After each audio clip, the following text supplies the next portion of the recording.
In the quiet hills beyond the kingdom of Kelvedon, a light dusking of snow covers the early green shoots of grass. From his modest log cottage, Decimus gazed out the window, coffee warming his hands against the chill. Today was the day he planned through the long winter months, and it would not be derailed by a little snow. Winter had been his silent accomplice as he pored over old maps, handwritten notes, and rehearsed stories of a lost American treasure. Last fall he had found a journal stuffed with maps and photos at the bottom of his late father's belongings. He settled into a rickety chair, its creaks harmonizing with the crackling fireplace beside him. The lantern on the table cast flickering shadows on an old leather journal and a scattering of handwritten notes. His calloused fingers traced the contours of a hand-drawn map, a relic passed down through his family's generations. Decimus laid it over a yellow, time-worn map from the last age, an atlas of Madison County, Alabama. Decimus' pulse quickened. For as long as he could remember, the legend of his family's lost treasure had haunted his dreams. Whispers of gold, jewels, and relics from a forgotten empire echoed through the generations. Inside the journal were two printed photos. One was of his great-grandpa playing baseball with Capshaw Mountain in the back. The other was a family barbecue in the backyard of his great-great-grandpa, Trevor Delaware's house. Legend has it, the treasure is buried with that house. The story goes that a large shipment of the remnants from a great republic were brought to Colonel Trevor Delaware's base in 2197 during the Final War. A stockpile of gold, artifacts, and forgotten documents were the relics that whispered of a time when America reigned as the world's mightiest nation. Washington, D.C., now a mere echo of its former glory, had been hiding parts of the great American treasure all over the country, splitting it up for safekeeping. A small group with the highest level security clearance knew of the treasure's whereabouts and its destination. Colonel Delaware, the great-great-grandfather of Decimus, was in charge of part of the treasure that was to be buried under the base in a vault that very few knew of. He personally would haul the treasure during off-duty hours, one bag at a time, into the vault. His secret mission, hidden from anyone on base. When America fell in '99, all the communications, structures, and order ceased from any government group. The base was abandoned as mankind scrambled to seek shelter from the threat of extinction. Delaware snuck into the vault and grabbed as much of the treasure as he could fit in his bag and escaped to the basement of his home. Legend has it that he buried what was in his bag in a gun safe before the nuclear war obliterated his community. Years later, hiding in a cave with the remains of his family, Trevor Delaware told stories around the firelight to his son of a great empire known as America and the legend of the American treasure. He gives his son a map and a drawing to prove the legend to be true.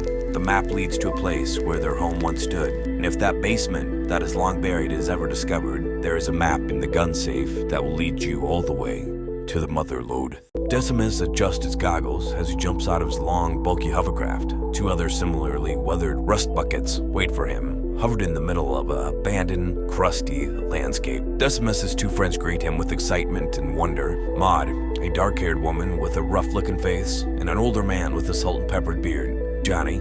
He had taught Decimus the art of treasure hunting in these forsaken lands.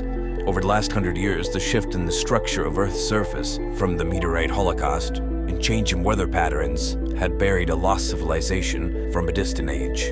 Decimus took a moment to gather his surroundings, while his friends scanned for anything out of the ordinary that might give them a clue as to why they were led to this point. Decimus cleared his throat. According to the maps, this is the spot my grandfather spoke of when I was little. Maud leaned in, her eyes tracing the intricate lines. "What are we looking for?" she asked. Decimus scanned the horizon. "What's the one thing that would have a chance to remain here the last 100 years? The three look around. Johnny points to the hill off in the distance. "Only thing around here is that hill." "Exactly. That's our first clue." Decimus holds up the photo of his great-great-grandfather playing baseball with Capshaw Mountain against the horizon. The top 200 feet of what once was known as Capshaw Mountain was sticking out of the earth, matching the outline of the photo. They had found the first clue to America's lost treasure. It took Decimus 3 weeks to pin a location with his limited technology of old metal detectors and surveying equipment. The maps in his family's pictures that he had found the previous year narrowed the legend down to a 100-square-foot radius. Right here. This is where we start.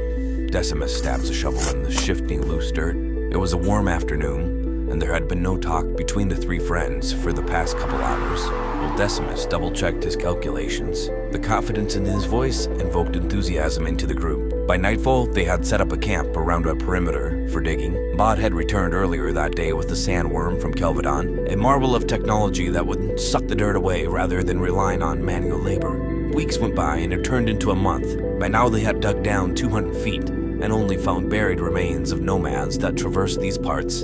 Then, on an early March morning, they struck the first sign of a lost civilization. They had unearthed a buried cornerstone and brick chimney from a past age. They dug all day and deep into the night, the depth of the pit slowing the progress as lights and extensions of the sandworm were added.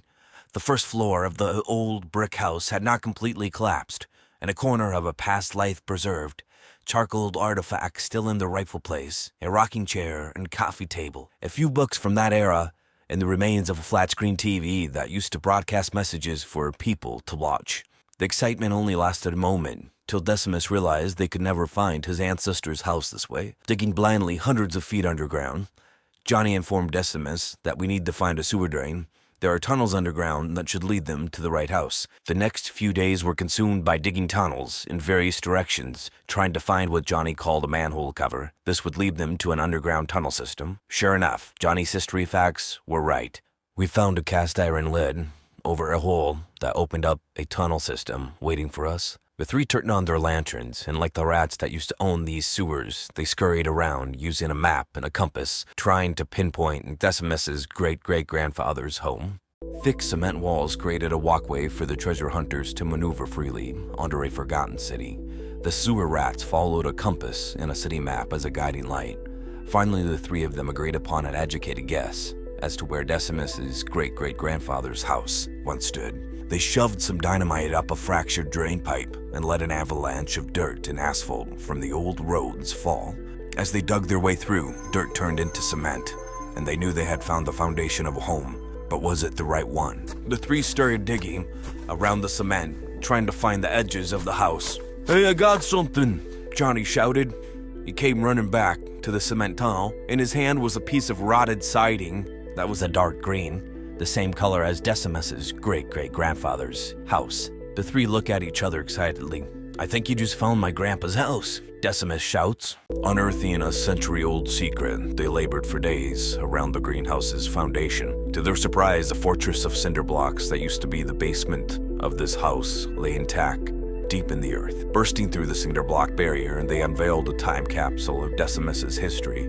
Untouched for 100 years, they ignited a few lanterns, casting a warm glow on a wooden table. Scattered on the floor were broken picture frames of Decimus's lineage. The room was filled with a musty scent of earth and history. A pile of dirt had trickled down the stairs from above. Suddenly, Maud's voice echoed. "Over here! I think I found something!" Tilted on its side in the corner of the basement was the forest green gun safe. The legend of the great American treasure was now sitting at their feet. "We found it!" Decimus shouting. Excitement by the three reverberated through the buried basement. A blowtorch and a few prying tools went to work, and within a couple hours, history opened with the sound of a heavy metal door. Inside was exactly what was told: an army canvas bag full of gold coins, a few precious historical documents, one of which held the coordinates to the location that could only mean the rest of the treasure. The three sat around the treasure, sharing a bottle of whiskey that was found sealed in the basement.